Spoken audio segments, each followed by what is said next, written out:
Un coureur, Patrick. Un coureur est tombé dans le ravin, Patrick. Sur notre gauche. Un coureur est tombé. Un coureur est tombé. Il s'agit d'un coureur. Attendez, je vais regarder descendre de ma moto. Oui, je vais attendre. Je regarde bien Alex Zoule.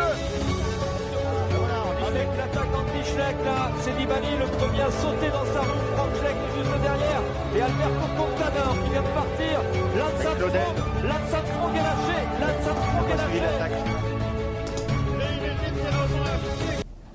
Bonsoir à tous et bienvenue pour cette nouvelle émission des commissaires de course. Rebonjour d'ailleurs pour ceux qui étaient avec nous ce matin. Alors ce soir, on va faire une nouvelle émission Rivals Manager. C'est déjà la troisième du mois de janvier, mais comme ça vous a plu, on s'est dit que ça pouvait être sympa. Surtout qu'on a la chance d'accueillir Sébastien, alias Cat Mapei, le vainqueur de l'édition 2021. Salut Sébastien. Salut, bonsoir à tous. C'est très content d'être présent pour cette émission. Ouais, et pour les habitués, on a aussi Titouan qui est avec nous, Titouan de Vélo Futé. Salut Titouan. Salut Charles, salut Cat Mapei. Salut à tous. Alors, c'est moi qui coupe, ouais, je crois que ça coupait déjà tout à l'heure. Donc, pour vous présenter un peu l'émission, on voulait avec Titouan un peu poser des questions à Sébastien, parce que c'est vrai qu'il est assez bon sur les jeux, on va dire, de manière générale. Et pour débuter, on va évoquer un peu son équipe 2021, puisqu'il a gagné la compétition, la manière dont il l'a construite. Et ensuite, on va échanger un peu autour des choix qu'il a fait pour la saison à venir. Donc si vous voyez une liste de noms sur le Twitch, c'est que c'est son équipe en fait, ou sa projection en tout cas, parce qu'il peut encore faire quelques modifications avant de la valider. Mais c'est pour vous donner un petit aperçu. Donc pour commencer Sébastien, ton équipe 2021, les choix forts que tu as fait et un peu nous les expliquer si tu veux bien. Oui, d'accord. L'année dernière, ça s'était dit, il fallait impérativement avoir au moins deux top leagues qui étaient Pogačar et Van Aert, qui donc évidemment ont beaucoup performé. Et donc j'avais choisi très rapidement ces deux top leagues. Ça avait été, par rapport aux top leagues, ça avait été assez simple. J'avais mis de côté Evenepoel, etc. Et donc j'étais parti sur ces deux coureurs-là, forcément, qui m'ont bien aidé. Après, par rapport à l'ossature, il y a eu aussi des loupés, hein, évidemment, toute équipe est perfectible et la mienne l'était. Il y a eu quelques ratés que je vais évoquer, hein, ou des coureurs que je pensais qui performeraient beaucoup plus que ça a été le cas. Je pense à Hirschi, c'est le coureur de souvenir qui avait été pris par le plus grand nombre de joueurs. Donc je faisais partie de ceux qui l'avaient pris. De souvenir, il était coté à 13,5, je crois. J'avais aussi Vlasov, qui du coup avait quand même assez déçu, même si de souvenir il a fini quatrième du Giro.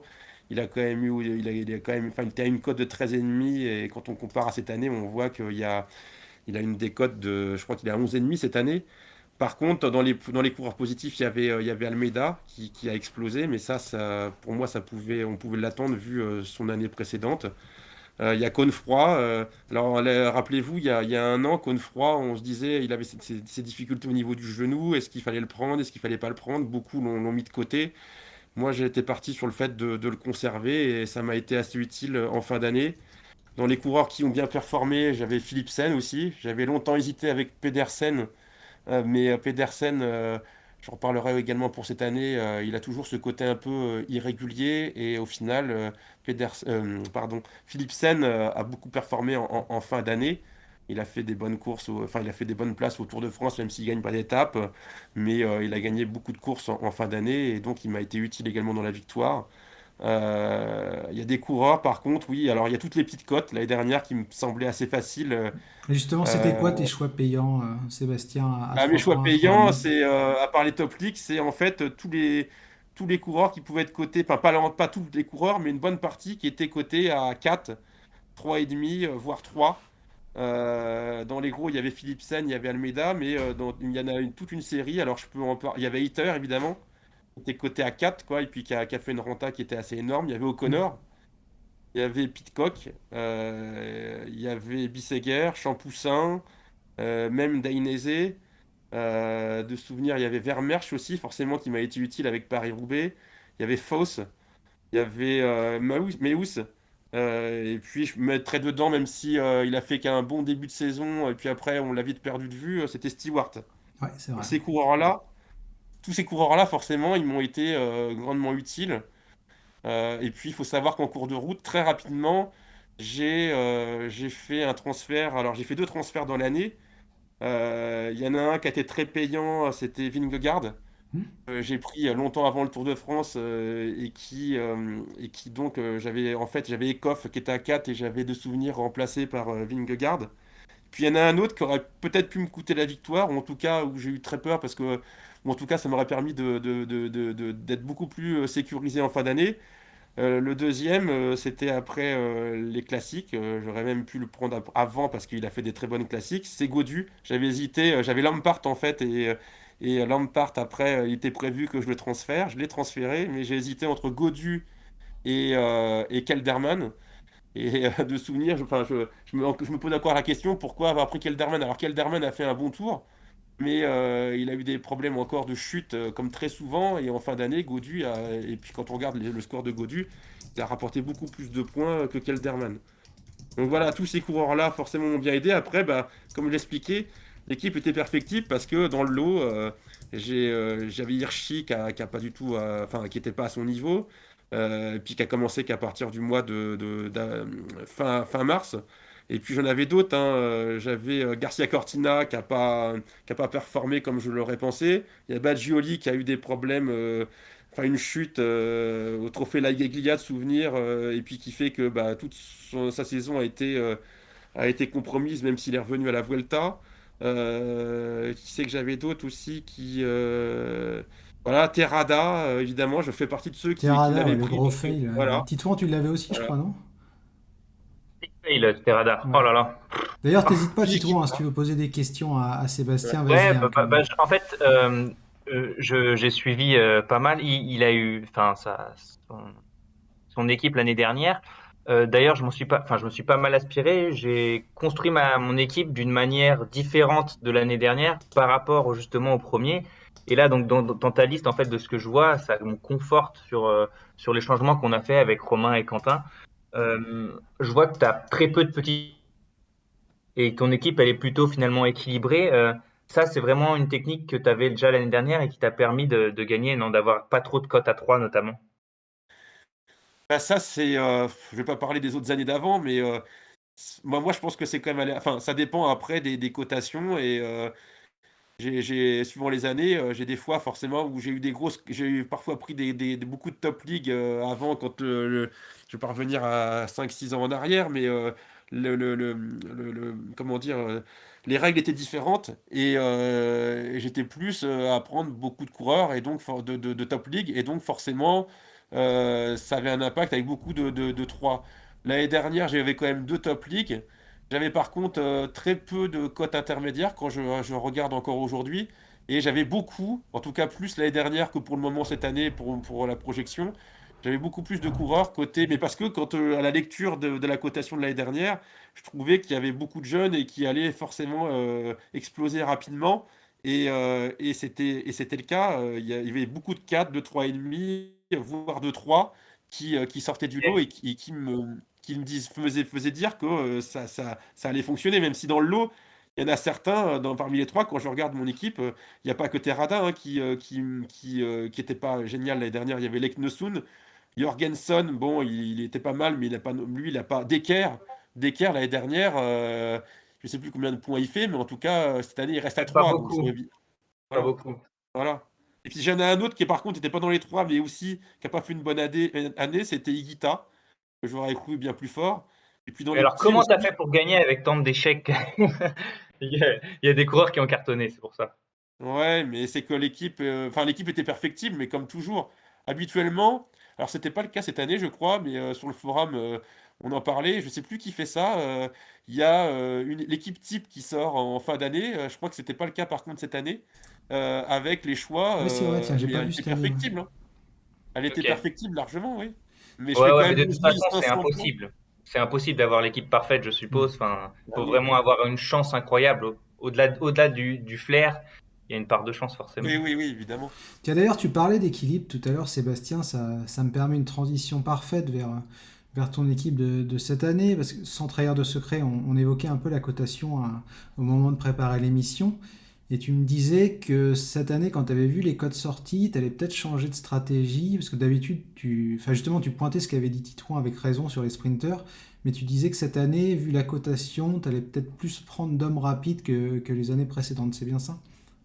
Oui, en même temps, ça me fait un peu peur parce qu'en effet, quand on regarde un peu les anciens vainqueurs et les équipes, et même les miennes, je suis pas forcément quelqu'un qui va prendre beaucoup de sprinters parce que je me dis moi que par rapport au jeu, quand on est un coureur de classement généraux, il y a beaucoup de courses à étapes, hein. Il n'y a pas que les grands tours, il y a les courses d'une semaine. Et on voit que Pogacar, c'est pas le bon exemple parce qu'il a performé également sur les courses d'un jour.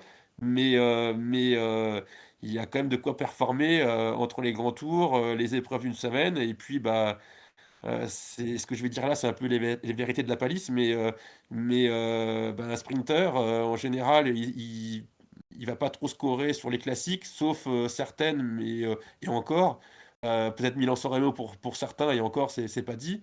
Il y a Gand-Wevelgem, mais voilà. Alors que bah, ceux qui sont bons dans les contre-la-montre, en montagne, et puis plus les classements généraux, bah, tous ces points-là, on les a pas. Alors on pourra me dire, oui. Quand on voit maintenant les équipes cyclistes, elles ont tendance à beaucoup aussi recruter des sprinters parce qu'il y a beaucoup de courses qui se terminent au sprint. Sauf que pour le jeu, moi, c'est vrai que ça me fait plutôt peur cette année-là, par exemple. Et c'est vrai que la cotation, l'année dernière, il y avait beaucoup moins de sprinters, à part dans les petites cotes, qui sortaient du lot. Et Et cette puis il y a un année, truc important avec par rapport, excuse-moi, je te coupe un peu, oui, mais pour confirmer ce que tu dis, sur les grands tours, puisque les sprinters marquent beaucoup de points, surtout sur les grands tours finalement, et ouais. notamment le Tour de France, on a moins d'étapes au sprint. Cette année sur le Tour, il y en a que 6, je crois. Donc voilà, faut que en plus on va avoir tous les meilleurs sprinters qui y seront. Donc au final, ils risquent de se tirer la bourre et se manger les points mutuellement. Donc c'est vraiment compliqué quoi. Moins il y a d'étapes au sprint sur les grands tours, moins tu marques de points. Ouais, mais pourtant, quand tu regardes encore une fois la cotation, tu te dis, bah, les sprinters, celui-ci, il pourrait bien faire beaucoup plus que sa cote de Complètement. cette année. Complètement, Et, ça je suis d'accord avec toi, complètement d'accord. et ça, c'est un piège en même temps. En effet, c'est là le piège. Mais quand tu fais une première lecture comme ça, tu te dis, bah, Jacobsen, même d'autres là que je j'ai pas du tout pensé à les prendre, mais même Vegan. Ackermann ou d'autres. Alors pourquoi? Parce que voilà.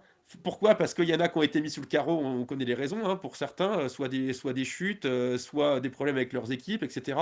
Et puis bah, c'est rival aussi, c'est que ceux qui sont bons une année, forcément, vont pas être l'année suivante. Et puis inversement, ceux qui ont pu faire une année tragique avec peu de points, et ben ils peuvent très bien se rattraper l'année suivante, quoi. Et c'est ça la difficulté du jeu aussi.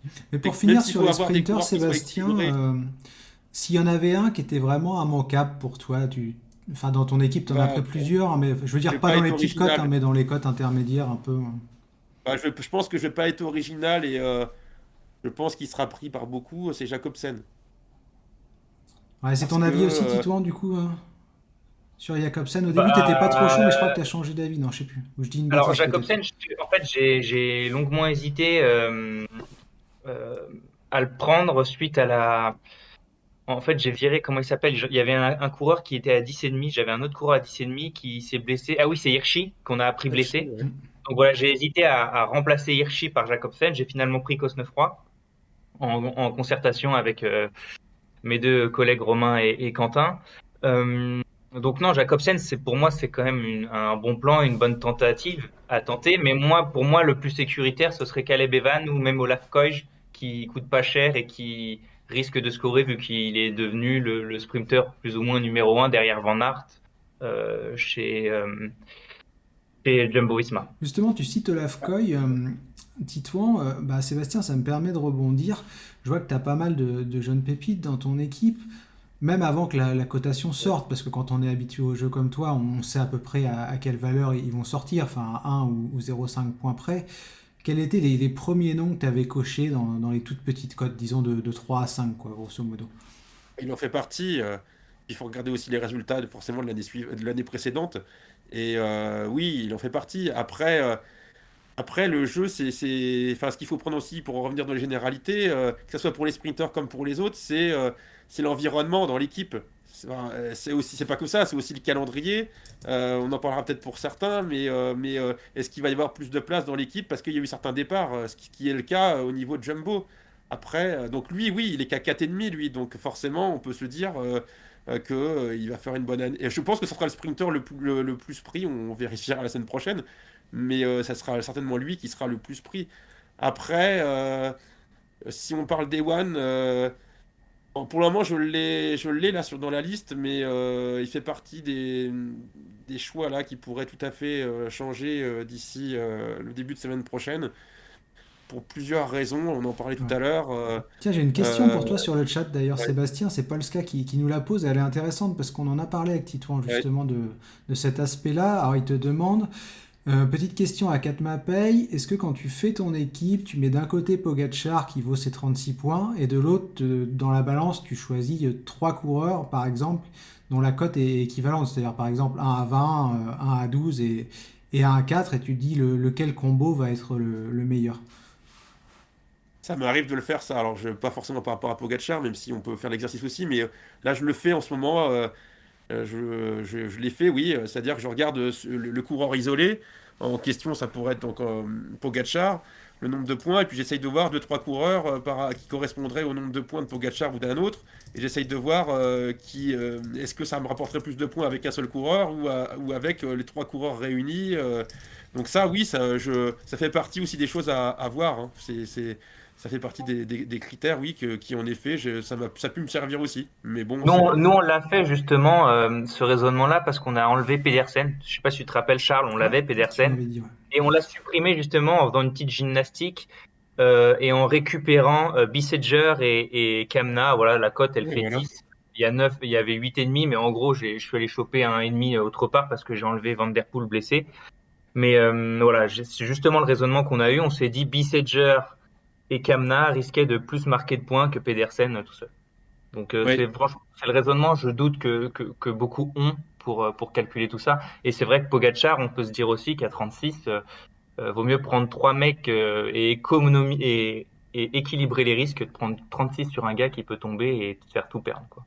Alors Pogacar, oui, il va faire la Vuelta, mais en même temps, l'année dernière, il devait le faire aussi, la Vuelta. Il l'a pas faite au final. Et puis, on voit là, j'ai cru voir que dans son calendrier, je vois plus le Tour du Pays Basque maintenant, alors que c'était prévu. Enfin, tout ça, c'est des. Alors, c'est pas que pour lui, hein, mais je veux dire, tout ça, tous ces détails-là peuvent avoir un impact, surtout pour un coureur qui vaut 36, quoi.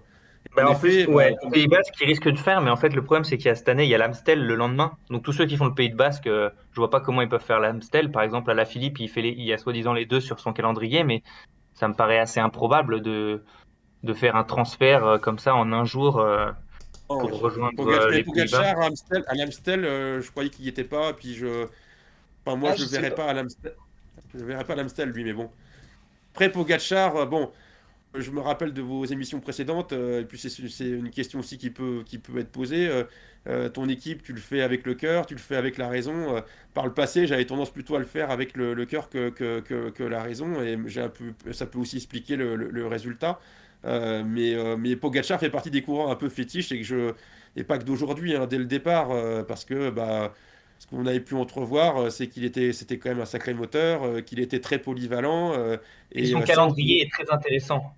Oui, en C'est-à-dire que c'est plus. un calendrier que j'appelle un calendrier valverdien où il va combiner classique et course à étapes. Et du coup, ce qui fait qu'il score toute l'année, quoi. Donc c'est phénoménal. À l'inverse d'un coureur comme Bernal.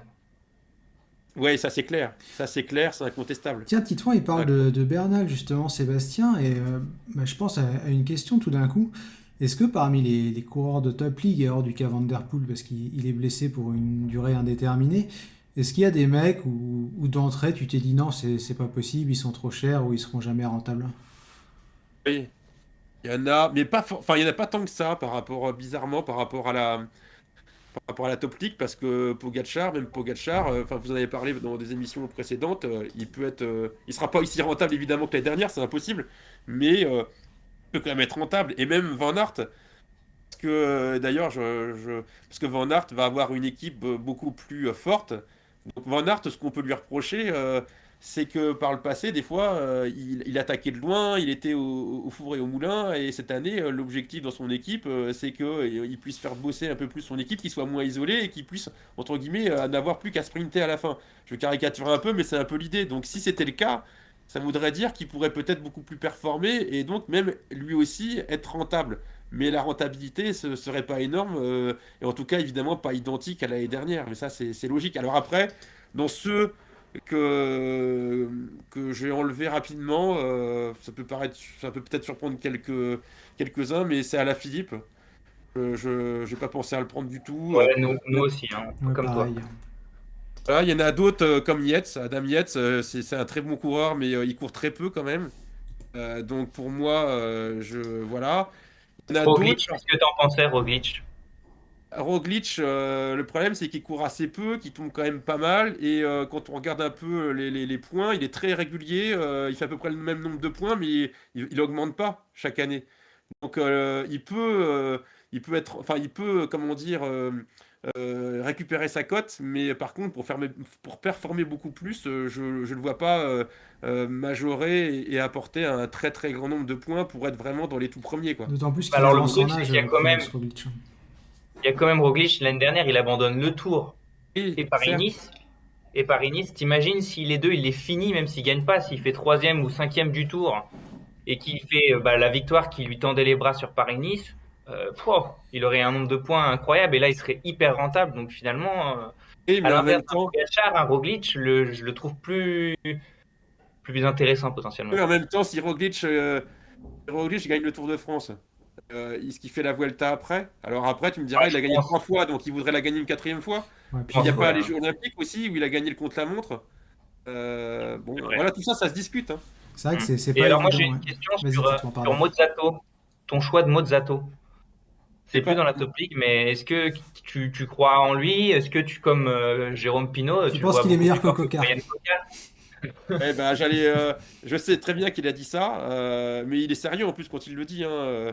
Mais Ah bah c'est ça le pire, ouais. alors, ça fait partie des choix. Mon En équipe, même temps, enfin, faire mieux, pire que zéro, c'est compliqué par rapport à l'année dernière. après déjà. Dans mon équipe actuelle, là, j'ai parlé d'Ewan, je reviendrai quand même sur lui. Il fait partie. Il y a quelques coureurs qui bougeront pas évidemment, mais il y en a quand même encore quelques-uns qui peuvent sauter et il en fait partie lui. Ok. Je l'ai mis parce que voilà, il m'a bien plu l'année dernière.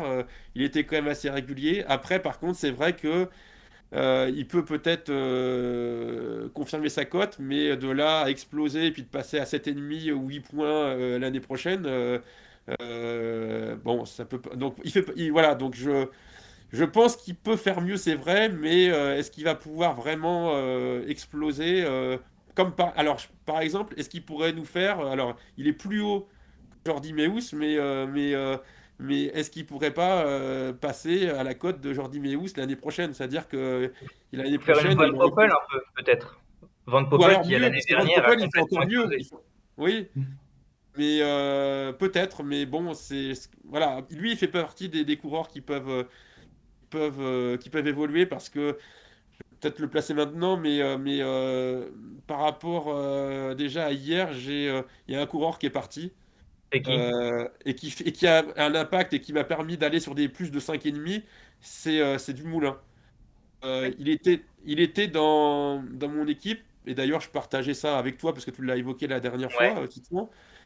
Pour moi, quand je me suis dit, bon, même si il n'a pas couru des grands tours depuis quelque temps, ça peut pas se perdre comme ça. Il est motivé comme jamais, etc. Enfin, tous les éléments qu'on connaît.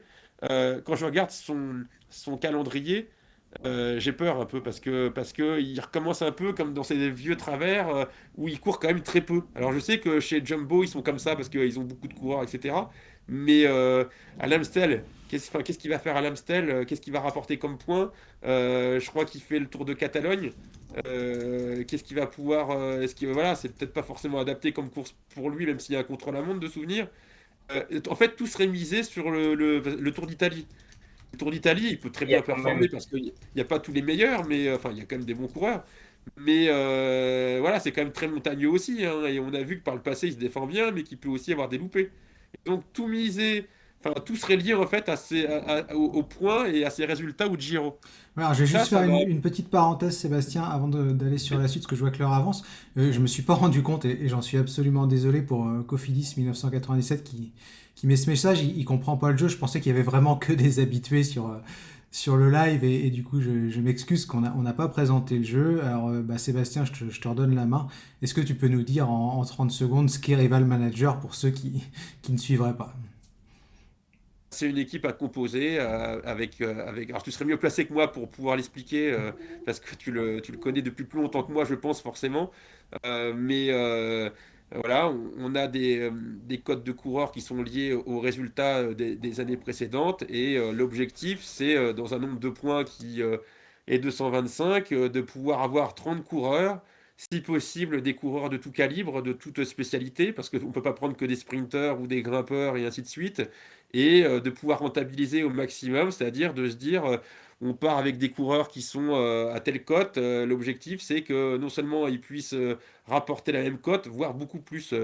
Vous l'avez abordé longuement dans les précédentes émissions, il me semble, où l'idée c'est que il y a un système de calcul où par exemple à 3 points, 3 fois 40, pour être rentable, il faudrait qu'il fasse 120 points. Donc est-ce que un David Decker, par exemple, qui a coté encore cette année à 3 points, est-ce que cette année, il va faire 120 points, voire plus? Parce que, on prenait l'exemple de Vingegaard, en rentabilité, l'année dernière, c'était lui qui a sorti premier, je crois, où il était à 178, quoi, je crois, de souvenir, comme tu avais dit par le passé.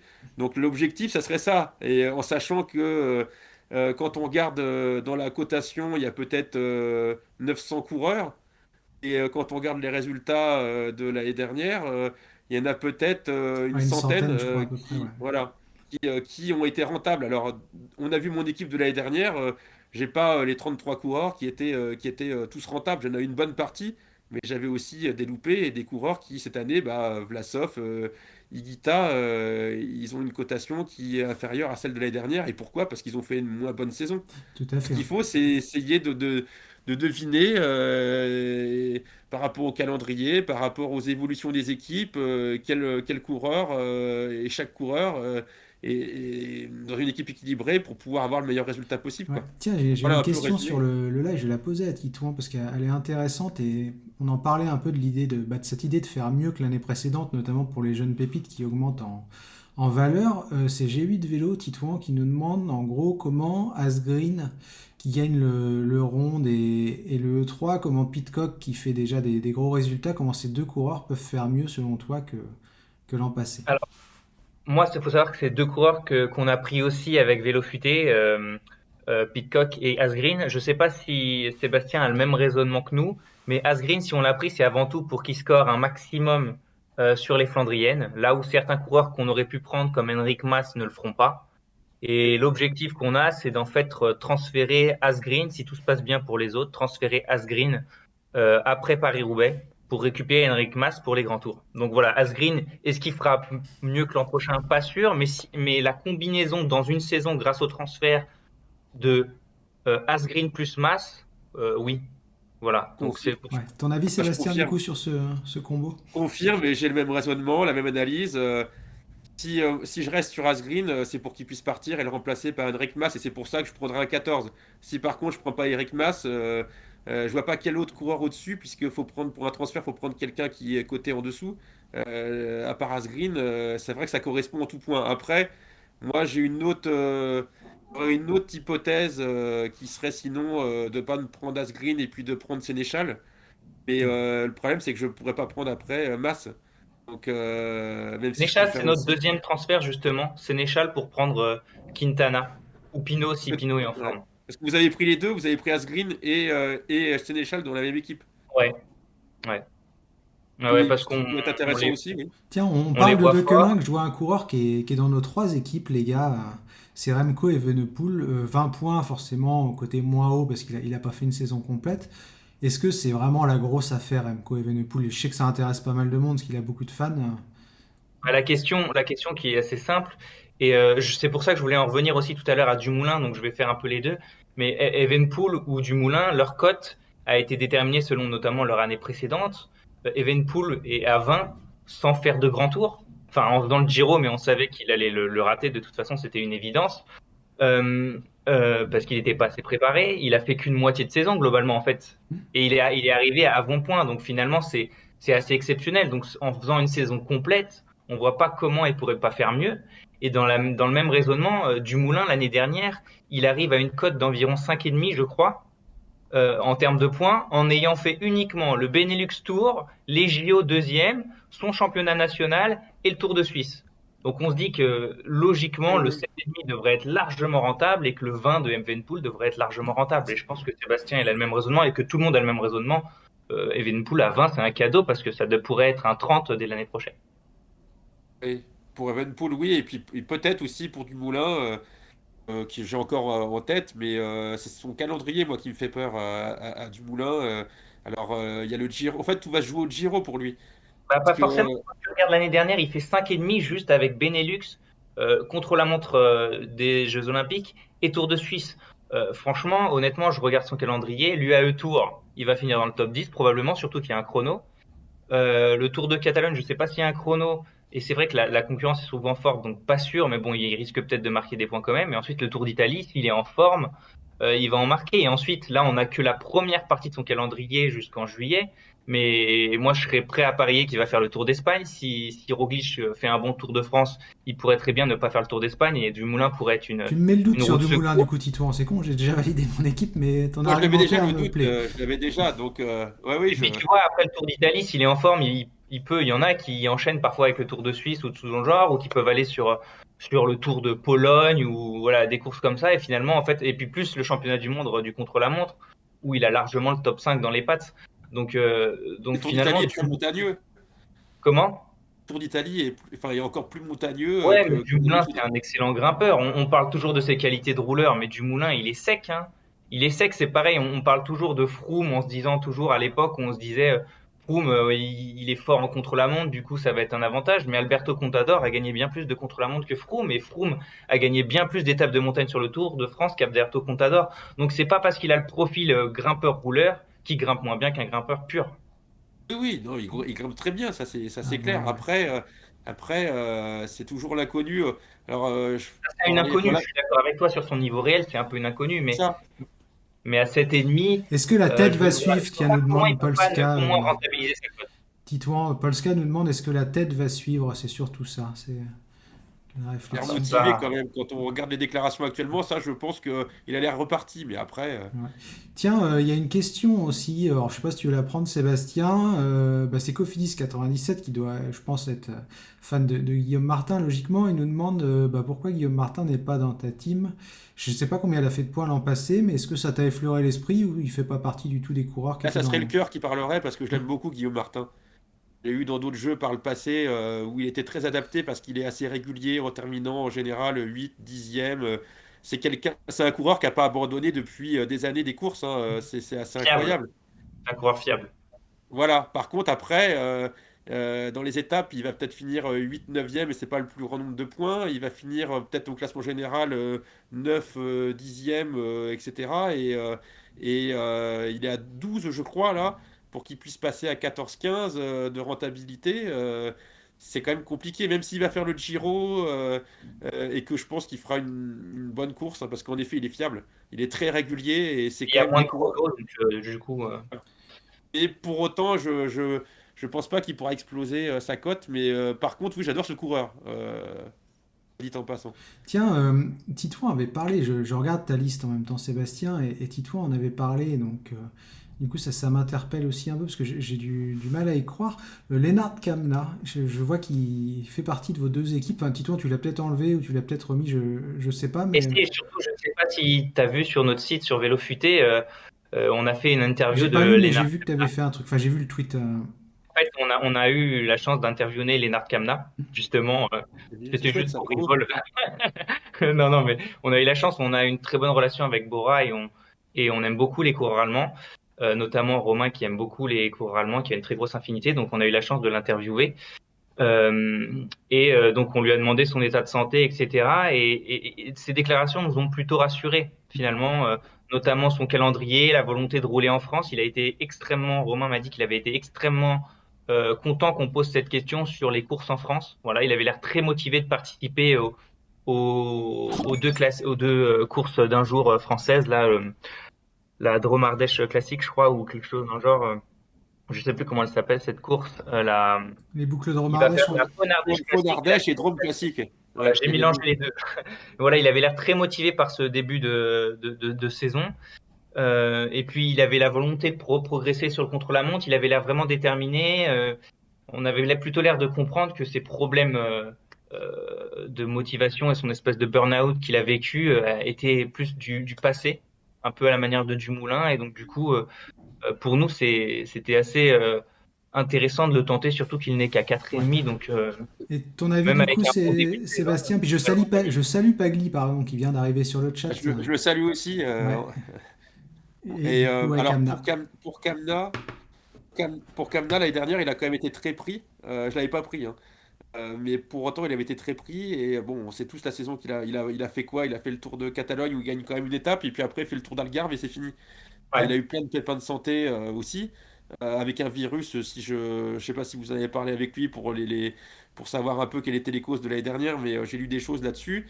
Moi, j'ai regardé son calendrier, il est quand même pas mal. Il va faire beaucoup de courses, notamment en France, en effet. Et s'il revient à un bon niveau, pour moi, il devrait largement rentabiliser, voire peut-être exploser les points. Alors, qui pourrait.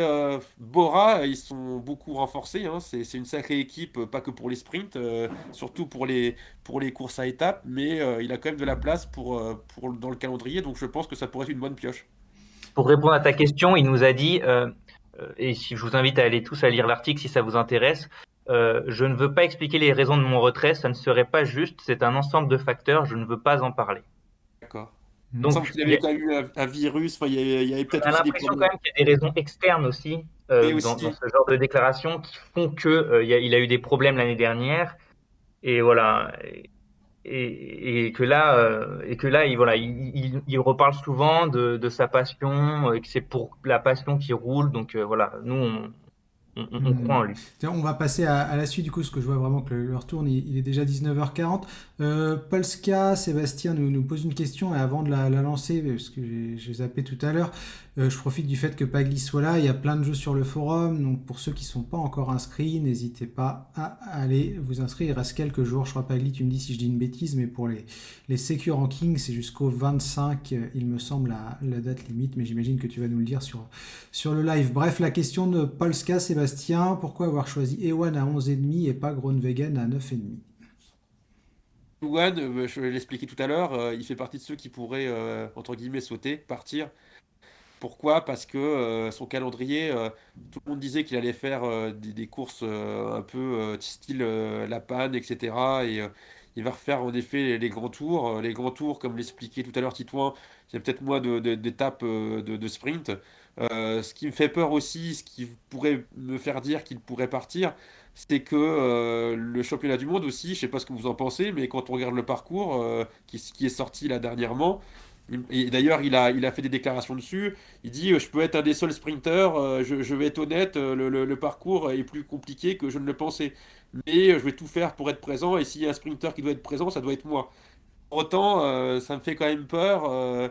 Alors, il y a l'épisode de l'année dernière de Milan-San Remo, il finit deuxième, mais il avait fait une superbe course, hein. Mais est-ce qu'il va répéter ça? Il avait fait une très bonne année avec beaucoup de points en 2019, j'ai regardé, où il avait dû monter à 618 ou Ouais. 680 points, je sais plus. Mais l'année dernière, en 2020, c'était pas le cas, évidemment. Et puis l'année dernière, il y a eu tous les problèmes. Tous les problèmes qu'il a pu avoir, les chutes, etc. On pourrait se dire, bah tiens, il y a des marges de progression, il peut revenir. Mais il fait partie aussi, j'en ai pas parlé, mais il y a des coureurs qui tombent plus que d'autres. Alors lui, c'est parce qu'il est sprinter, mais il y a des coureurs, des fois, et j'en ai dans le lot, là, dans mon équipe, qui ont tendance à beaucoup tomber, quoi. Et il y en a qui ont un peu le chat noir, des fois. Je pensais, alors je l'ai pris l'année dernière, même si je m'étais un peu mordu les doigts, par exemple, Kelderman qui tombe très souvent, mais il y en a d'autres des comme ça. Et lui, pour les sprinters aussi, souvent, il est quand même très acharné. Et voilà. Et donc tout ça, ça peut jouer. C'est pour ça que ça me fait dire que. Alors pour Groenewegen, bon, il a quand même démontré des bonnes choses. Il fait partie, je l'expliquais, il y a beaucoup de sprinters qui ressortent là avec des cotes intéressantes. Il peut en faire partie. Et j'ai pensé à lui aussi. Mais comment va se faire son adaptation Ça a été, vous en avez parlé la dernière fois, donc je vais faire vite. Voilà, il va avoir de la place dans sa nouvelle équipe, mais il n'aura pas de train. En même temps, il n'y en avait pas avant. Il y a toutes ces questions-là en fait, et puis bah, il y a le détail psychologique aussi. Il a démontré l'année dernière qu'il n'avait pas de blocage par rapport à ce qui a pu arriver avec l'histoire de Jacobsen, mais quand il va être confronté, enfin, il y a tous ces Ah, points-là particulier, ouais. voilà. Ça sera particulier sûrement. Mais ils y étaient hein, ensemble sur, je sais plus, le Tour de Wallonie, je crois. Tour de Ou quelque chose Wallonie, comme je ça. crois. Le Tour de Et Wallonie, vous ils ont gagnez fait un chacun leur sprint tour. chacun leur tour. Ils se sont jamais vraiment affrontés. C'était assez Ouais. cocasse. Alors, Donc, comme on doit boucler rapidement, moi j'ai une dernière question, puis je vais en laisser une dernière à Titouan après, puis on va clôturer.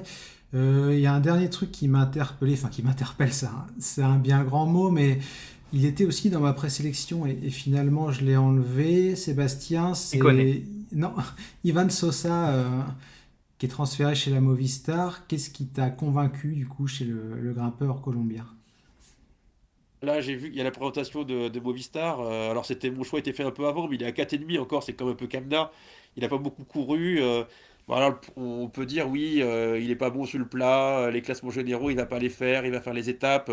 Mais je me dis qu'il y a de la place pour un grimpeur, même s'il y a une Mas au niveau de la Movistar. Donc, moi, je me dis que peut quand même, c'est quand même un très bon coureur qui a gagné Burgos, qui a Ils vont pas se croiser en gagné plus. la Hein. Tour de la Provence. Donc, je me dis qu'à 4,5, ça se tente.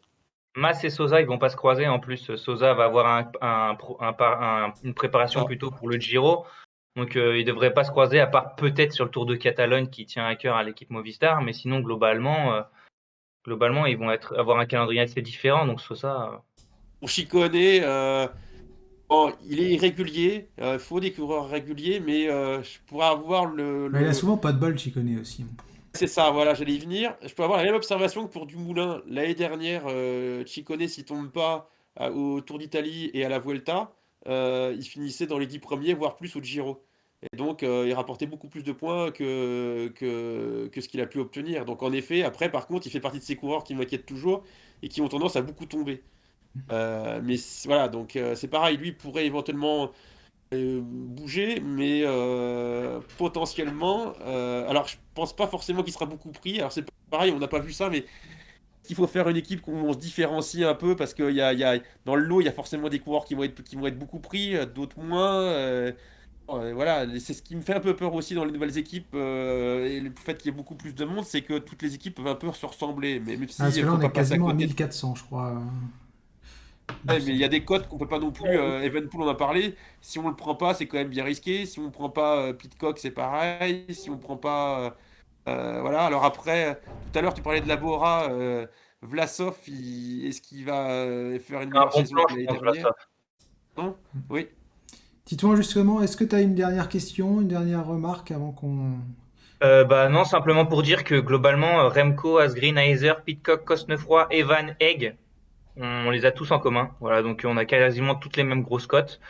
Ce que j'aurais bien voulu te faire remonter, c'est par rapport à ton choix de Gianni Moscon, donc qu'on a aussi. Pourquoi toi tu l'as pris? Je suppose pour les mêmes raisons que moi. Et, euh, et voilà, parmi les faibles cotes, il y a une absence qui m'interpelle plus ou moins, c'est celle de Padoun. Pourquoi pas tenter Padoun? Pour Moscone, il y a des points positifs, il y a des points négatifs. Je vais essayer de faire vite. Tu l'as dit dans une émission précédente, il change d'équipe, il a beaucoup bossé chez Ineos, il n'avait pas forcément sa place, il devait toujours au Tour d'Italie, il a fait du boulot, enfin voilà. Pour moi, ce coureur-là, quand on voit en plus, il doit faire toutes les courses. Il va faire les classiques flandriennes, il va faire même certaines ardennaises, il va faire le Tour de France où il n'est pas venu souvent, où il peut parfois un peu scorer. Il est très polyvalent, hein. Quand on Ouais, regarde, il est bon sur clairement. les pas. On n'oublie pas qu'il fait quand même cinquième ou quatrième des mondiaux de 2018 qui étaient hyper durs. Ouais, tout à fait. Il finit cinquième aussi de la Tour de Lombardie. Hmm. C'est quand même assez rare d'avoir un coureur qui performe. Voilà, c'est quand même assez rare En fait, c'est un peu un Pitcock quoi, dans le profil. Après, Un moi, il y peu. a deux choses qui me font peur par rapport à lui. C'est qu'il tombe quand même souvent. Je l'ai eu dans d'autres jeux l'année dernière. Il était tombé à Kurn Bruxelles Kurn et il a été sur le tapis pendant quand même 2 mois. Il était retombé au Tour de Pologne, et même si là c'était beaucoup moins grave. Et puis, je sais pas, il en est au niveau de ses problèmes de santé parce que il a eu des problèmes aussi au niveau cardiaque. Et il faisait de l'arythmie un peu, tachycardie, arythmie. Et voilà, il a eu ça aussi en fin d'année, et c'est ça un peu qui me fait peur aussi. Donc, on sait pas trop. Je sais que ils lui ont implanté quelque chose là à l'intérieur pour pouvoir voir un peu. Enfin, je vais pas aller dans tous les détails médicaux qui me dépassent. Mais après, chez Astana, sinon, s'il n'a pas de problème de santé, s'il tombe pas, alors vous me direz, ça peut valoir pour beaucoup de coureurs, mais pour lui, sinon, pour moi, il a quand même un boulevard et il peut, même malgré sa cote à 9, il y a quelques années, ce coureur-là, enfin, moi, il m'a toujours impressionné, hein, la polyvalence qu'il peut avoir, c'est assez incroyable, hein. C'est vrai, ouais. C'est vrai, Puis, ouais. je sais pas, tu parlais de quel autre coureur après? Je sais plus, à part Moscone, c'était quoi l'autre coureur d'équipe? C'était l'absence de Marc Padoun, hein, je Ah crois. oui, Padoun, il fait partie de ces coureurs réguliers. C'est-à-dire que beaucoup de coureurs qui pourraient me plaire là dans le lot, comme Bettiol, comme Pedersen, comme Kort, mais c'est des Ouais. coureurs qui soit ils sont très bons, ils gagnent, soit ils terminent très loin, ils abandonnent souvent. Et j'ai toujours un peu peur par rapport à lui de ça, quoi. Donc après, il a une cote qui Ok. est très faible, mais Ok, ça marche. surtout ça l'argument. Ok. Alors pour conclure, Titouan, tiens, je te laisse la main. L'actu de Vélo Futé dans les jours à venir. Profites-en. Enfin pour toi c'est Très le très ski, mais grosse pour Vélo actu, Futé, je sais pas si. très très grosse actu parce que dès demain on va vous partager sur les réseaux sociaux, notamment Twitter, notre classement exclusif des meilleures équipes de formation. Voilà, c'est quelque chose qui n'existe nulle part ailleurs, qui est un peu dans le même raisonnement que le classement des meilleurs centres de formation en football. Vous savez, avec le nombre de jeunes sortis, là c'est pareil. Sur les 5 dernières années, on vous a préparé un classement Ah, c'est intéressant euh, ça. qui prend en compte à la fois le nombre de coureurs qui ont signé pro sur les 5 dernières années, 5 dernières saisons, mais aussi s'ils ont été plutôt en World Tour ou en Pro Tour, le nombre de saisons qu'ils ont passé dans l'équipe de formation. Donc l'équipe de formation, c'est l'équipe juste avant de passer pro. Donc s'ils font 1 an, ben c'est 1 an. S'ils en font 3, c'est 3 ans. Évidemment, un coureur qui passe 3 ans rapporte plus de points qu'un coureur qui a passé qu'1 an parce que il a plus été pris au dernier moment, un peu comme Ayuso avec le Team Colpack Balan, par exemple. C'est un peu de l'arrangement au dernier moment. Mais voilà, et plutôt pour valoriser les équipes de développement comme la Groupama ou la Lotto qui forment leurs coureurs pour les récupérer ensuite. Tiens, en Donc ça parlant sera d'équipe notre de développement, Axeon qui baisse dans la hiérarchie depuis quelques années, c'est triste. et qui perd la tête d'ailleurs puisqu'elle était l'année dernière première de notre classement vélo futé et qui cette année n'est plus que troisième. C'est bien dommage. Nous, Sébastien, parce que Sébastien fait partie de l'équipe des commissaires de course, puisqu'il a déjà fait des émissions, c'était il y a 2 ou 3 ans, je me rappelle plus, Sébastien. Oui, c'était en 2019, je crois, oui. 2019, ouais, c'est ça. Pour nous, l'actu, c'est tout simple, c'est dimanche à 19h, la reprise de la sortie du dimanche pour la classique de Valence, et puis petit preview de Majorque et du Grand Prix La Marseillaise, puis ensuite on va reprendre notre rythme régulier et hebdomadaire. J'en profite aussi pour vous dire que sur le forum, comme je l'évoquais tout à l'heure, il y a toute la mise en place des jeux, donc n'hésitez pas à aller vous inscrire. Et puis je pense que c'est à peu près tout. Il me reste à vous souhaiter une bonne soirée à tous, à remercier Sébastien et Titouan pour leur présence. Et puis Merci pour l'invitation, Merci. Charles. il n'y a pas de souci. C'est très sympa, merci, oui. C'était un Et plaisir. merci, merci à Capmapay pour ces arguments. Ouais, et puis on vous souhaite Merci à toi. une bonne soirée à tous. Et puis on vous dit à dimanche 19h pour une émission des commissaires de course. Ciao! Salut!